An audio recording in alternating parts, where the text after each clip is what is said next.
আসসালামু আলাইকুম ভিউয়ার্স, আজকে আপনাদেরকে দেখানোর জন্য চেষ্টা করব কিভাবে খাল থেকে নৌকা তুলে রিপেয়ারিংয়ের কাজ করে। তো আপনারা দেখতে থাকুন, আপনাদের সুবিধার্থে ভিডিওটা করা। আপনারা দেখতে পাচ্ছেন জয়েন্টের এই যে এগুলো দেখাচ্ছে, এগুলো হচ্ছে জয়েন্ট। এগুলো মোটামুটি এগুলো একটি তোলার মতো একটা জিনিস আছে, ওটা দিয়ে এগুলো পটলগুলো বন্ধ করে গাম দিয়ে।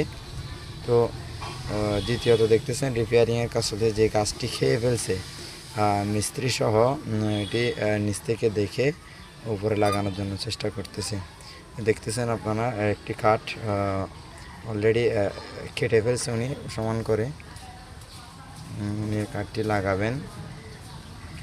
তো আপনারা দেখতেছেন সামনে খাল, এই খাল থেকে এটাকে রাইখালি গাঁট খুলে রিপেয়ারিংয়ের কাজটা চলতেছে। মোটামুটি এটা প্রস্তুত করা হয়ে গেছে। সবাই দোয়া করবেন। সালামু আলাইকুম।